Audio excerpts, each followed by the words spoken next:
la predicación del día de hoy y vamos a comenzar en Génesis capítulo 19. Pero antes de entrar en ese capítulo, hermano, primero acompáñame a Segunda de Pedro capítulo 2 versículo 1. Segunda de Pedro capítulo 2 versículo 1. Y vamos a leer este pasaje, hermanos, porque es el comentario y aplicación de Génesis 19. ¿Ok? Entonces vamos a leer Segunda de Pedro 2, 1. Y en lo que lo buscan, hermanos, en su contexto, lo que va a hacer Pedro, hermanos, va a hablar de los falsos maestros. Y va a hablar de cómo los falsos maestros van a ser juzgados por torcer la palabra de Dios. Obviamente, ellos tuercen la palabra de Dios para sus fines pecaminosos. ¿Ok? Y entonces lo que Pedro va a hacer aquí en este capítulo es dar 3 ejemplos de cómo Dios en el pasado enjuició a pecadores. Y así como enjuició a pecadores en el pasado, así va a enjuiciar a los falsos maestros. ¿Ok? Y una de esas historias, Pedro mete a Génesis 19. Pero vean lo que dice Pedro, Segunda de Pedro capítulo 2, versículo 1, dice Segunda de Pedro 2, 1.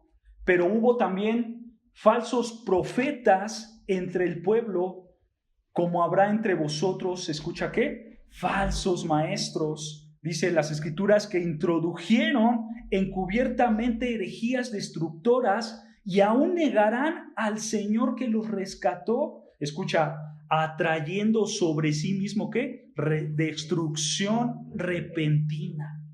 Esta es la realidad, hermanos, para los falsos maestros. Ellos van a tener una destrucción repentina. Y vean, dice versículo 2, y muchos de los falsos maestros, dice, seguirán sus disoluciones por causa de los cuales el camino de la verdad será blasfemado. Vean, los falsos maestros tendrán muchas disoluciones, o sea, esto quiere decir que los maestros falsos van a tener muchos seguidores. Ellos van a ser famosos y mucha gente los va a seguir. Van a ser los más populares. Y vean, dice el texto, por causa de los cuales el camino de la verdad será blasfemado y por avaricia harán merecida de vosotros con palabras fingidas. Harán mercadería con nosotros con palabras fingidas. O sea, ¿qué quiere decir esto? Que ellos simplemente van a tratar de ganar dinero con palabras falsas, con palabras fingidas. Esta es la meta principal, hermanos, de los falsos maestros. Ellos quieren enriquecerse mediante palabras fingidas, ¿no es cierto? Mediante palabras engañosas. Y obviamente la gente los va a escuchar y la gente va a darles para que ellos se hagan rico. Y dice las Escrituras, sobre tales, ya de largo tiempo, escucha, la condenación no se tarda y su perdición no se duerme. O sea, en otras palabras, hermanos, Dios los va a juzgar por su impiedad. Dios los va a juzgar por su pecado. Y ahora, hermanos, lo que va a hacer Pedro es presentar 3 ejemplos de cómo Dios se enjuició en el pasado y así va a enjuiciar a estos hombres, a estos falsos maestros. Vean, versículo 4 dice, porque si Dios no perdonó a los ángeles que pecaron, sino que arrojándolos al infierno los entregó a prisiones de oscuridad para ser reservados al juicio. Aquí Pedro, hermanos, está tomando la historia de Génesis 6 y él está hablando de los ángeles. ¿Recuerdan esa historia? Cuando los ángeles bajaron y se acostaron con las mujeres, ¿no?, de los hombres y Dios los enjuició. Se está refiriendo a estos ángeles. Así como Dios enjuició a esos ángeles, así también va a enjuiciar a los falsos maestros. Pero vean, otro ejemplo, dice versículo 5, y si no perdonó al mundo antiguo, sino que guardó a Noé, pregonero de justicia, con otras 7 personas, trayendo el diluvio sobre el mundo de los impíos. Vean, aquí habla Pedro del juicio que Dios dio, trayendo ¿a qué? El diluvio, ¿no es cierto?, a esta tierra. Pedro se está refiriendo a Génesis 6, Génesis 7, 8 y 9, la historia del diluvio, ¿no es cierto? Y vean, el tercer ejemplo, ahora sí, Pedro va a hablar de Génesis 19 y versículo 6 dice, y si condenó por destrucción a las ciudades de Sodoma y de Gomorra, escucha, reduciéndolas a ceniza y poniéndolas de ejemplo a los que habían de vivir impiamente. Vean, hermanos, el juicio de Dios será sobre Sodoma y Gomorra. Pero dice Pedro que este juicio es un ejemplo para nosotros. Es un ejemplo para todos. Pero ¿quiénes son todos estos? Son para todos, escucha, todos los que vivan siguiendo el ejemplo de Sodoma y de Gomorra. O sea, hermano, si tú vives de acuerdo a la impiedad de Sodoma y de Gomorra, entonces a ti también te va a esperar el juicio divino. Te va a esperar el mismo fin. Dios te va a condenar, Dios te va a juzgar. Vean, esta es la idea, hermanos. Dios tarde o temprano juzga al pecador. Pero no solo ilustra estos textos que Dios va a juzgar a los pecadores, sino que también enseña que Dios va a librar a los justos. Porque ve lo que dice el versículo 7. Dice versículo 7, y libró al justo Lot. Lot, recuerdan, vivía en Sodoma, ¿no es cierto? Dios libró al justo Lot, abrumado, escucha, abrumado por la nefanda conducta de los malvados. Versículo 8, porque este justo que moraba entre ellos afligía cada día su alma justa, viendo y oyendo los hechos inicuos de ellos. En otras palabras, hermanos, Lot oía y veía lo que hacían los pecadores de Sodoma. Y él tenía una gran aflicción en su alma. Era una carga para Lot ver todo el pecado, toda la atrocidad que se hacía en Sodoma. Pero vean, hermanos, cómo Pedro nos fue llevando, ¿no es cierto? Primero, versículo 3, Dios dice, va a juzgar a todos los falsos maestros. ¿Por qué los va a juzgar? Versículo 4, porque juzgó a los ángeles de Génesis 6. Versículo 5, porque juzgó a toda la humanidad con el diluvio, ¿no es cierto? Versículo 6 al 8, porque juzgó a los impíos de Sodoma y de Gomorra de Génesis 19. Pero también sabemos que Dios puede librar. Y entonces Dios libró al justo Lot, ¿no es cierto? Y entonces, vean, hermanos, versículo 9, dice, entonces, sabe el Señor librar de tentación a los piadosos y reservar a los injustos para ser castigados en el día del juicio. Vean, hermanos, aquí Pedro está presentando dos verdades. Por un lado dice, Dios va a castigar en el día del juicio. Dios va a castigar al pecador, ¿no es cierto? Pero por el otro lado, Dios nos dice que Él va a librar al justo. ¿Quién es el justo? Es el pecador arrepentido, que ha venido, por supuesto, a los pies de Cristo. Estas dos son verdades, hermano. Son dos verdades que también vamos a encontrar en Génesis 19. Ahí vamos a ver cómo Dios juzga a los pecadores, pero también cómo Dios salva a los justos. ¿Ok? Así que vamos a empezar Génesis 19, hermanos. Esta es la misma idea. Vamos a ver cómo Dios presenta también su justicia, pero también vemos su santidad, su amor perfecto para las personas. Así que vamos a Génesis 19, versículo 1, y vean cómo comienza el capítulo de Génesis 19. Dice, llegaron pues los ángeles, ¿a dónde? A Sodoma. Hay que recordar el contexto, hermanos. ¿Recuerdan lo que pasó en el capítulo 18? ¿Recuerdan que estos dos ángeles se presentaron delante de Abraham, ¿no es cierto? Pero se presentaron en forma humana. Estuvieron con él comiendo, descansando, platicando, ¿no es cierto? Después acabaron de estar con Abraham y dijeron, nos tenemos que ir, y se fueron hacia Sodoma. ¿Por qué? Porque Dios, recuerdan que Dios mismo también estaba ahí con Abraham. Dios envía a estos dos ángeles, ¿para qué? Para juzgar la iniquidad de Sodoma y de Gomorra.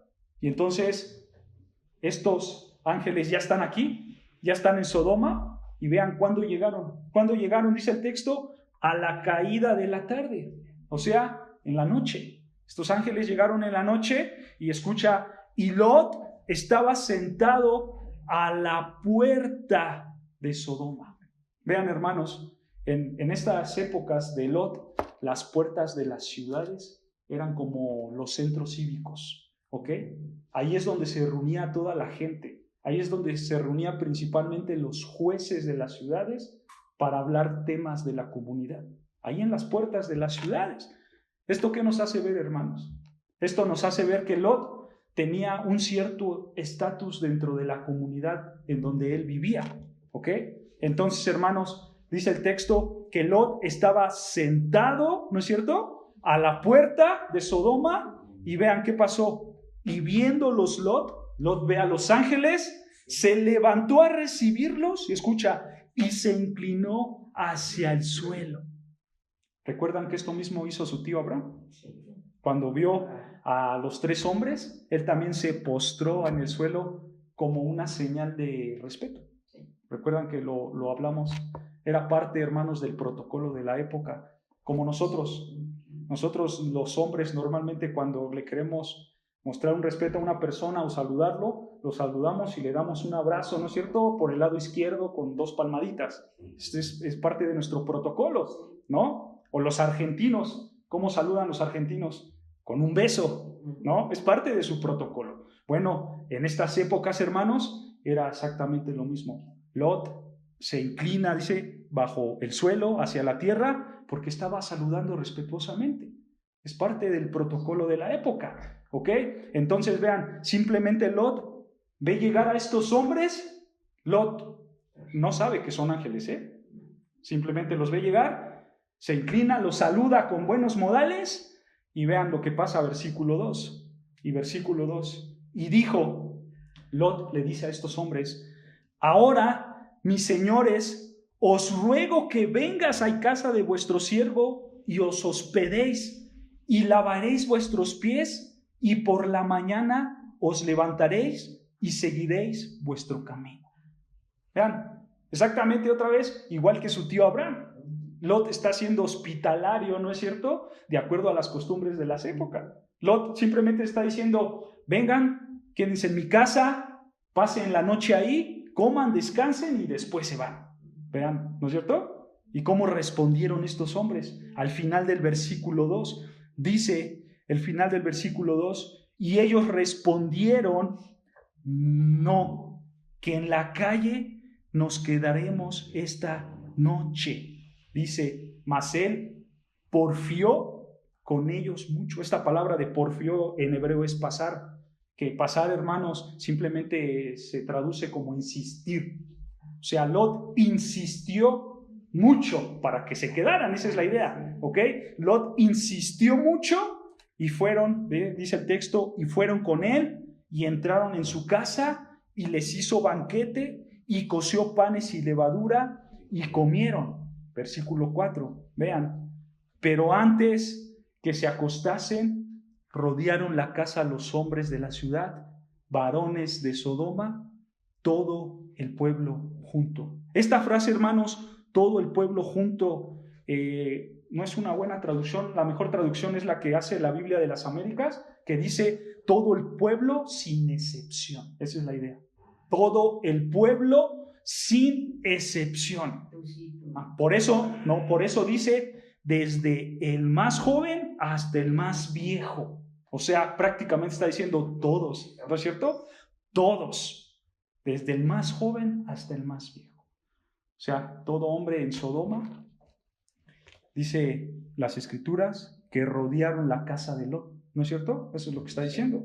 Ellos rodearon la casa de Lot, todos los hombres. Ahora, hermanos, esta afirmación de todo el pueblo sin excepción no es una afirmación literal. No es una afirmación que todos los hombres de Sodoma rodearon la casa.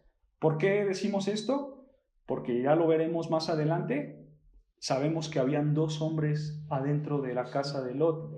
Eran sus futuros yernos. ¿Ok? Entonces, no todos estaban afuera. ¿Ok? Pero ¿cuál es la idea de este texto? Es que la mayoría de ellos, ¿ok? La mayoría de los hombres de la ciudad, entonces rodearon la casa de Lot. Y vean, versículo 5, y llamaron a Lot y le dijeron, ¿dónde están los varones que vinieron a ti esta noche? Vean, hermanos, la implicación de este texto es que los hombres de la ciudad sabían que 2 hombres estaban con Lot. Quizás lo vieron pasar, no lo saben. El texto no lo dice, simplemente dice que ellos ya sabían que allí había 2 hombres adentro, ¿no es cierto? Pero el pueblo, hermanos, le pregunta a Lot y le dice: ¿dónde están los varones que vinieron a ti esta noche? Nota lo que dice el texto. ¿Cómo se refiere a estos hombres? ¿Como qué? Como varones. Pero dice el versículo 1 que eran ¿qué? Ángeles. ¿No es cierto? Porque eso eran ángeles. Pero los hombres los veían como varones, como hombres. ¿Por qué? Porque estos ángeles todavía tenían su forma humana. Ellos no se habían desechado de esa forma humana. Entonces, cualquier persona lo veía como cualquier otro humano. ¿Ok? Y entonces, vean, estos hombres lo ven y ¿qué le dicen a Lot? Sácalos para que los ¿qué? Conozcamos. ¿Qué quiere decir esto, hermano? ¿Acaso solamente estos hombres se querían presentar para saludarlos? ¿A qué se refiere con conozcamos? Esta palabra de conozcamos en hebreo, hermanos, es yada. Que yada, hermanos, se traduce como relaciones sexuales. ¿Ok? ¿Y por qué sabemos esto, hermanos? ¿Por qué sabemos que conozcamos es o se refiere a las relaciones sexuales? Porque esta palabra, hermanos, de yada, conozcamos, es la misma palabra que se encuentra en Génesis 4.1. Génesis 4.1, hermanos, dice: Adán conoció a su mujer Eva y concibió un hijo. Entonces está diciendo que tuvieron relaciones sexuales y concibieron a un hijo. ¿Ok? Entonces, hermanos, a esto se está refiriendo esta palabra. La idea es la misma. Estos hombres de la ciudad de Sodoma querían tener relaciones sexuales con los invitados de Lot. Esto, hermanos, nos da una idea de la condición moral y espiritual que se encontraba los de Sodoma. Es una ciudad podrida moralmente hablando. Podrida, hermanos. Por eso el versículo 4, hermanos, hace el énfasis que todos, sin excepción, eran así. Todos ellos. Porque al final, hermanos, era un nido de perversión. Aquí había perversión en esta ciudad. Es una situación terrible, hermanos, lo que estamos leyendo aquí. Porque solo ponte a pensar, hermanos, lo que está diciendo el texto. Está diciendo que todos los hombres de esa ciudad querían acostarse con ellos dos. El texto no dice que llegaron los varones de Lot y se acercaron 2 hombres a la puerta a tocar para tener relaciones con... No.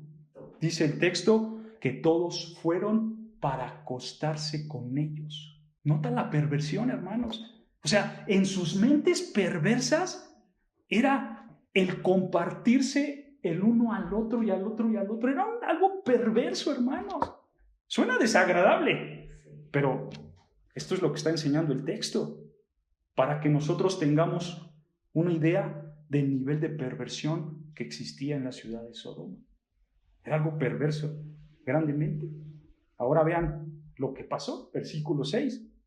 Versículo 6 dice: entonces Lot salió a ellos a la puerta y cerró la puerta tras sí y dijo: os ruego, hermanos míos, escucha, que no hagáis ¿qué? Tal maldad. Vea cómo Lot condena esto como una maldad.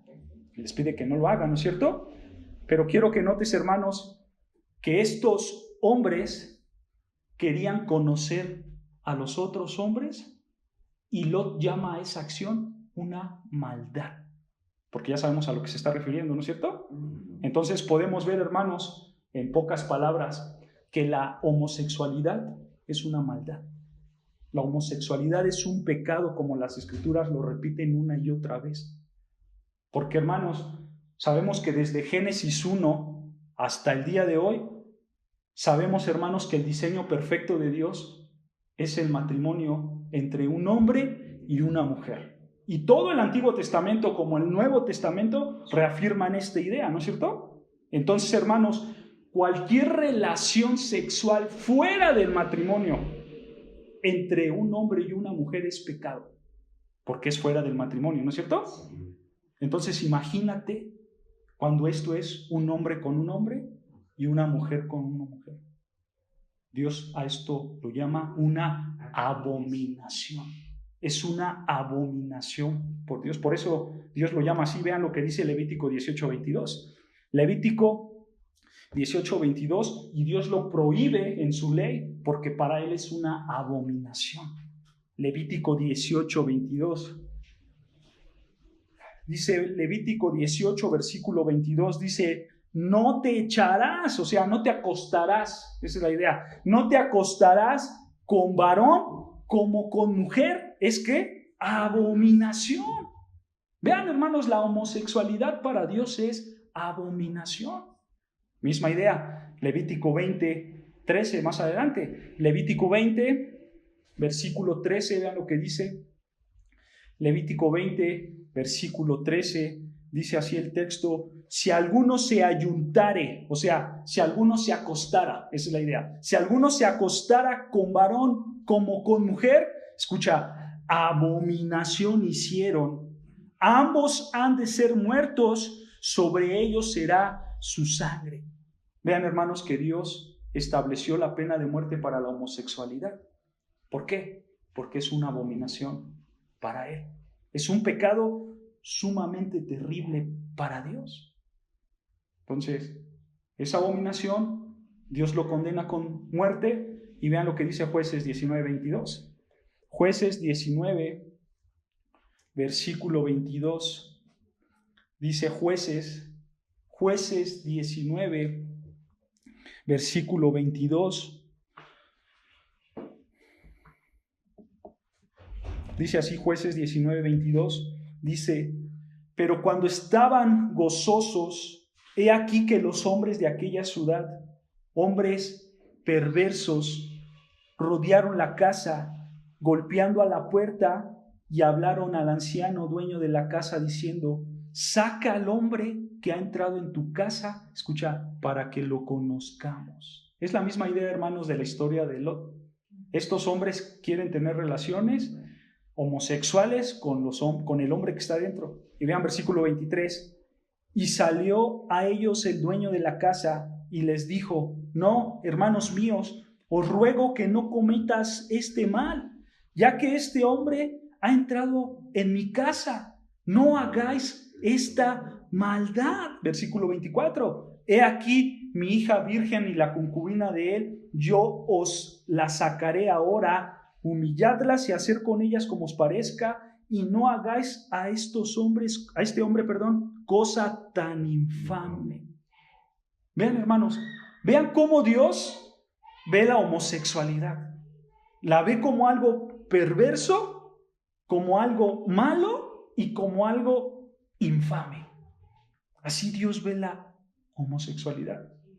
Pero también dice versículo 25: mas aquellos hombres no le quisieron oír, por lo que tomaron a aquel hombre a su concubina, la sacó y entraron a ella y abusaron de ella toda la noche hasta la mañana, y la dejaron cuando apuntaba el alba. Quiero que notes, estos hombres tomaron tanto al hombre como a la mujer. Esto nos hace ver, hermanos, que la homosexualidad y el pecado sexual es una lujuria insaciable. Es una lujuria insaciable. Hermano, los pecados sexuales, llámese homosexualidad, llámese bisexual, llámese bestialismo, llámese prostitución, llámese ver pornografía, llámese LGBTQ+, etcétera, todos ellos son pecados y son pecados terribles, al punto que pueden controlarte de una manera que tú vas a desear más y más. Porque al final, hermanos, estos pecados se vuelven una adicción que no los puedes dejar. Porque esta es la realidad, hermano, se vuelven una lujuria insaciable. Por esta razón, hermanos, Dios llama a estos pecados abominación. Abominación. ¿Sabes algo, hermanos?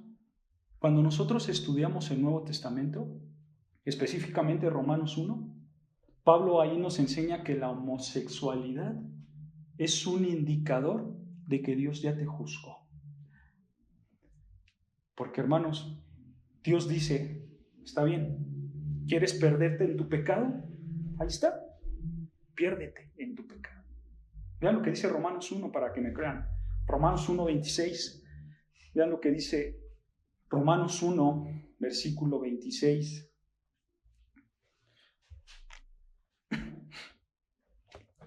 Romanos 1:26 dice, por esto, escucha, Dios los que entregó. Dios los entregó a pasiones vergonzosas, pues aún sus mujeres cambiaron el uso natural por el que es contra naturaleza, y de igual modo también los hombres, dejando el uso natural de la mujer, se encendieron en sus lascivias unos con otros, cometiendo hechos vergonzosos hombres con hombres, y recibiendo en sí mismo la retribución debida a su extravío. Nota cómo Dios entregó a estos pecadores. O sea, Dios ya los juzgó. ¿Por qué? Porque la homosexualidad, hermanos, va en contra del diseño perfecto de Dios para el ser humano. Por eso dice el texto que ellos cambiaron el uso natural por el que es contra la naturaleza. El uso natural es hombre y mujer, pero ellos cambiaron y Dios los juzgó y Dios los entregó a ese pecado porque es una abominación, porque ellos cambiaron el diseño perfecto de Dios. ¿Se dan cuenta? La homosexualidad, hermanos, es un pecado grave para Dios. Vean lo que dice Judas versículo 7, Judas capítulo 1 versículo 7, ese libro que está atrás de Apocalipsis. Judas 1:7 dice, Judas 1 versículo 7 dice, como Sodoma y Gomorra y las ciudades vecinas, las cuales de la misma manera que aquellos, habiendo fornicado e ido en pos de vicios contra ¿qué? Naturaleza, fueron puestas, por ejemplo, sufriendo el castigo del fuego eterno. Nota, hermanos, la homosexualidad es un vicio contra la naturaleza. O sea, es un vicio contra el diseño perfecto de Dios. ¿Ok? Pero vean también lo que dice 1 Corintios 6:9. 1 Corintios 6, versículo 9, vean lo que dice. 1 Corintios capítulo 6, versículo 9. Dice, 1 Corintios 6, versículo 9. ¿No sabéis que los injustos no heredarán el reino de Dios? No erréis, ni los fornicarios, ni los idólatras, ni los adúlteros, y escucha, ni los afeminados, ni los que se echan con varones, ni los ladrones, ni los avaros, ni los borrachos, ni los maldicientes, ni los estafadores heredarán el reino de Dios. Vean, hermanos, los homosexuales no van a entrar al reino de Dios, como tampoco los idólatras, los avaros, los borrachos, y ninguna persona que no venga con una fe arrepentida en Cristo, ninguno de ellos va a entrar al reino de los cielos. Pero, hermanos, hay una realidad que no podemos negar. Si ese homosexual viene en una fe arrepentida, como cualquier otro pecador, entonces puede alcanzar el perdón de Dios. Puede ser salvo, porque su fe ahora se va a ver con una vida transformada.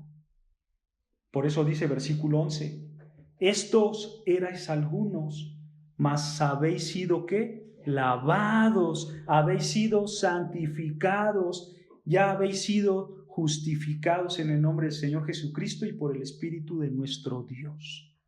Un homosexual, hermanos, que viene en arrepentimiento delante de Dios, puede ser lavado, santificado y justificado por Dios y por nuestro Señor Jesucristo.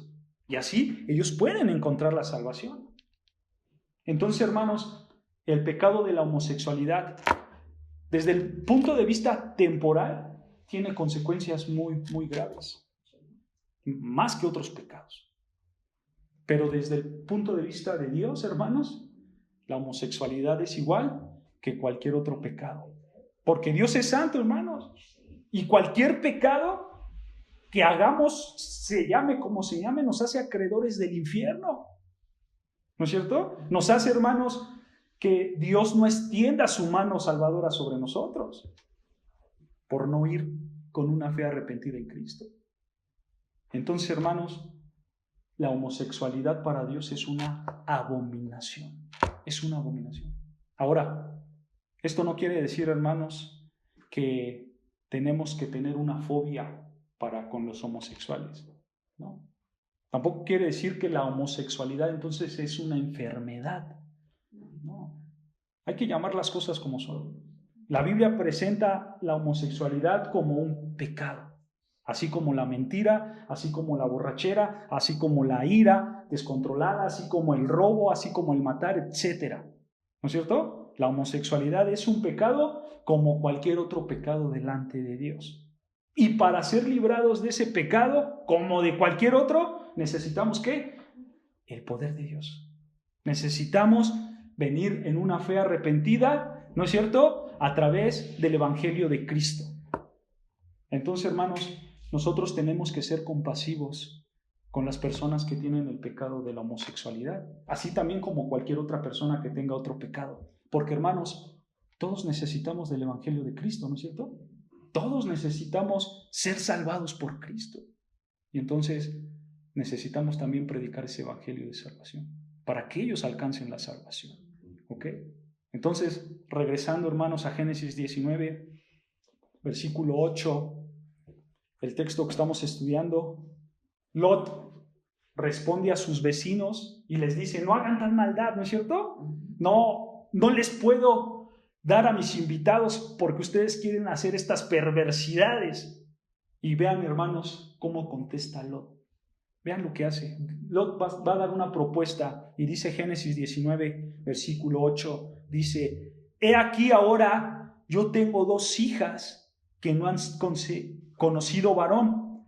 Os las sacaré afuera y haced de ellas como bien os parecéis. Solamente que a estos varones no hagas nada, pues que vinieron a la sombra de mi tejado. Vean, hermanos, uno puede, con estas palabras de Lot, uno puede decir, no sé quién está haciendo más mal, si los de allá afuera o Lot. ¿No es cierto? Porque esta es la realidad, hermanos. ¿En qué está pensando Lot? Un segundo atrás, hermanos, está condenando la propuesta homosexual de todos los hombres de afuera. ¿No? Les está diciendo, esta es una perversión para ustedes. No hagan tal maldad. Y ahora, Lot, en un deseo de proteger a sus invitados, hace una propuesta igual de perversa, ¿no es cierto? Porque Lot, ¿cómo que vas a dar a tus hijas para que hagan con ellas lo que quieren? Para que no toquen a tus invitados.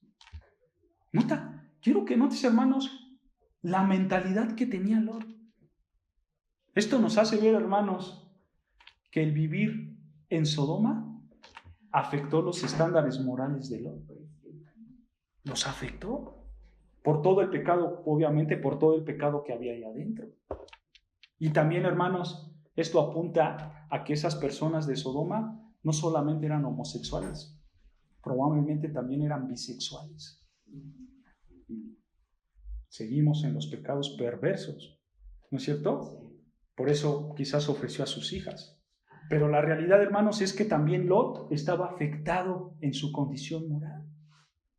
Esto nos lleva a la pregunta entonces, con esta acción de Lot, ¿Lot era un verdadero creyente o no? Con esta acción de Lot, ¿él era un verdadero creyente o no lo era? La respuesta es sí. ¿Por qué lo dices? Ya lo leímos en 2 de Pedro 2:6-9. Pedro, ¿cómo le dice? Que Lot estaba abrumado de tanta maldad que veía y que escuchaba, ¿no es cierto? Y que también Lot era el justo. Lot el justo y Dios lo iba a salvar. ¿No es cierto? Entonces, Lot sí era un verdadero creyente. Pero ¿qué pasaba, hermanos? Lot vivía en un lugar que le estaba afectando su manera de pensar. Le afectaba sus valores, ¿no es cierto? Le afectaba su moralidad. Eso es triste, hermanos. Eso es triste. ¿Y saben qué? Eso mismo nos puede pasar a nosotros.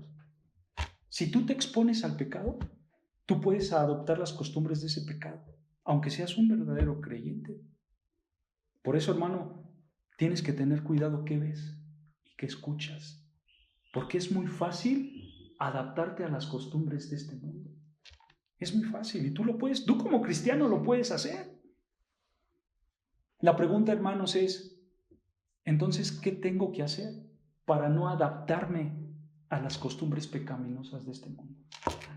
¿Qué tengo que hacer como cristiano? Romanos 12:2, vean lo que dice. Romanos 12:2 da la respuesta. ¿Qué tengo que hacer para no adaptarme a las costumbres pecaminosas de este mundo? Romanos 12:2. Dice Pablo en Romanos 12, versículo 2, dice: no os conforméis a este siglo, sino transformaos por medio de la renovación de vuestro entendimiento, para que comprobéis cuál sea la buena voluntad de Dios, agradable y perfecta.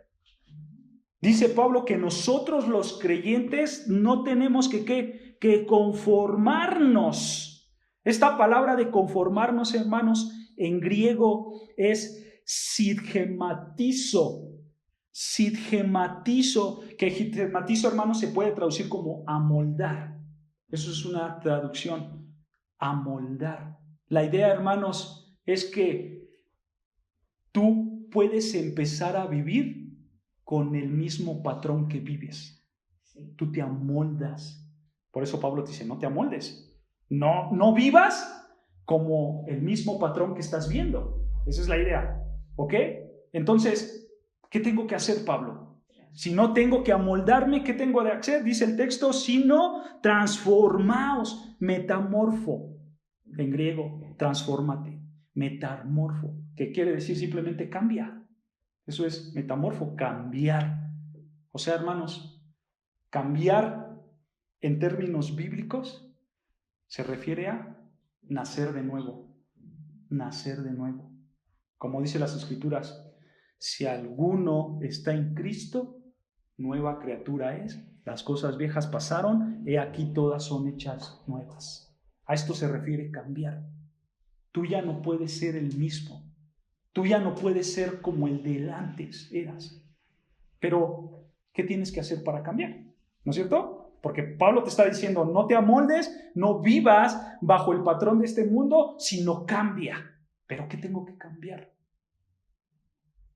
¿Qué me tengo que acaso comportar como un hombre lobo ahora? ¿Tengo que ser entonces un león? No, dice el texto, dice, tú tienes que cambiar, escucha, por medio de la renovación de vuestro ¿qué? Entendimiento. Tienes que cambiar tu manera de pensar. Tienes que cambiar tu voluntad, tus deseos. Ese pecado que me gusta, ahora ya no me tiene que gustar. Cambio mis deseos. ¿Por qué? Porque ya soy nuevo en Cristo. Ya soy cristiano. Ya soy justificado. Ya soy adquirido por Dios. Por lo tanto, yo ya no tengo que ser el mismo. Y entonces ahora yo lo que tengo que hacer es renovarme de acuerdo a lo que yo soy en Cristo. ¿Y qué eres en Cristo? Tú te tienes que renovar de acuerdo a lo que eres en Cristo. ¿Y qué eres en Cristo? ¿Sabes qué eres? Hijo de Dios, ¿sí? Eso implica que eres una nueva criatura. Porque antes eras hijo del diablo, pero ahora eres hijo de Dios. Por lo tanto, eres una nueva criatura. Una nueva criatura que ya no busca tus intereses propios, sino que ahora busca los intereses ¿de quién? De Dios. Ya no los tuyos pecaminosos, sino ahora los santos de Dios. ¿Te das cuenta, hermano? Tienes que nacer de nuevo. Tienes que cambiar tu manera de pensar. Tienes que dejar tu vida pasada. Porque si tú haces eso, entonces no te amoldarás a este mundo. No seguirás las malas costumbres de este mundo. Eso le faltó hacer a Lot. Lot se dejó amoldar por este mundo. Pero nosotros no podemos hacer eso. porque ahora nosotros nueva criatura somos. Somos hijos de Dios. ¿Se dan cuenta, hermanos? Esto es lo que tú tienes que hacer. ¿Cómo cambio? Renueva tu mente, renueva tus deseos, renueva tus anhelos, renueva lo más profundo de tu ser. Eso tienes que hacer. Ajá. Dejar lo malo y hacer lo bueno. ¿Ok? Entonces, regresando a Génesis 19, vean, Lot tenía en sus pensamientos ciertas costumbres pecaminosas de Sodoma, y eso hizo que él hiciera una propuesta indecorosa, una propuesta perversa a estos hombres, y vean cómo respondieron estos hombres ante esa propuesta de Lot. Versículo 9, Génesis 19, versículo 9 dice, y ellos respondieron, quita allá, y añadieron, vino este extraño para habitar entre nosotros, y habrá de erigirse en juez. Nota, detengamos ahí tantito, nota algo, nota cómo llaman a Lot, lo llaman extraño, ¿no es cierto? Lo llaman extraño. Esta palabra, hermanos, tiene la intención de menospreciarlo. Le estaban diciendo, tú no eres parte de Sodoma, aunque, hermanos, aparentemente Lot ya había vivido ahí por mucho tiempo, porque recuerdan al principio decía los primeros versículos que Lot estaba a la puerta de la ciudad, ¿no es cierto? O sea, eso quería decir, hermanos, que Lot ya era parte de la comunidad. Pero aún así lo veían como alguien de afuera, como alguien que no era parte de ellos. Y por eso le preguntan, ¿y habrá de erigirse en juez? O sea, lo que están diciendo, ¿acaso quieres juzgarnos a nosotros, alguien que no es de aquí? ¿No es cierto? Y vean cómo concluye el versículo. Dice, ahora te haremos más mal que a ellos. Y hacían gran violencia al varón, a Lot, y se acercaron para romper la puerta. Vean, hermanos, esto se descontroló, ¿no es cierto? Sí. Ellos se molestaron porque Lot les dijo una propuesta y ellos respondieron con violencia. Pero quiero que notes la lascivia tremenda. Era tan grande la lascivia que estos hombres estaban dispuestos a todo para satisfacer su deseo pecaminoso. Porque versículo 10 dice, vean, hermanos, dice, entonces los varones, o sea, los ángeles que estaban adentro, alargaron la mano y metieron a Lot en casa con ellos y cerraron la puerta. Probablemente, hermanos, esto apunta a algo sobrenatural, porque lo que hicieron estos hombres pues, se lee un poco raro, ¿no es cierto? No es que estaban 2 o 3 allá afuera, recuerda, estaba casi todo el pueblo, hay muchos hombres, y los ángeles, dice el texto, que alargaron su mano, meten a Lot. Humanamente hablando, esto es un poco difícil de hacer, ¿ok? Entonces, lo más probable, hermanos, aquí es que estos hombres de Sodoma no estaban dispuestos a platicar, ellos no querían hablar, y entonces estaban en un sentir agresivo. Estos ángeles de manera sobrenatural extienden las manos y meten a Lot, como dice el versículo 9, porque quizás, hermanos, lo querían golpear, porque dice el versículo 9 que estos hombres le querían hacer más mal a Lot. Nota la perversidad. Ellos querían hacerle más mal. ¿A qué se están refiriendo con más mal? O sea, ¿querían golpearle o también querían hacer la perversidad que con los otros hombres? Probablemente, ¿no es cierto? El texto no lo dice.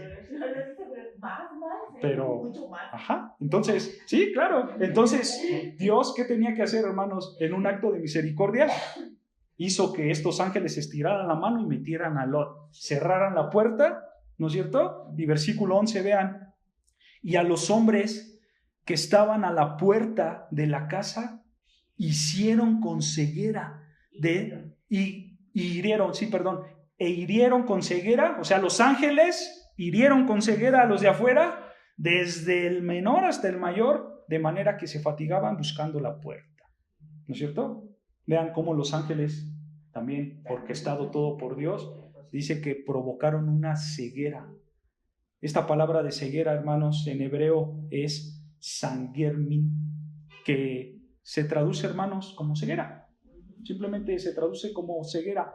Pero, ¿sabes? Un dato curioso. Esta palabra ceguera, hermanos, en toda la Biblia solamente se repite 2 veces. Una aquí y otra en Segunda de Reyes 6:18.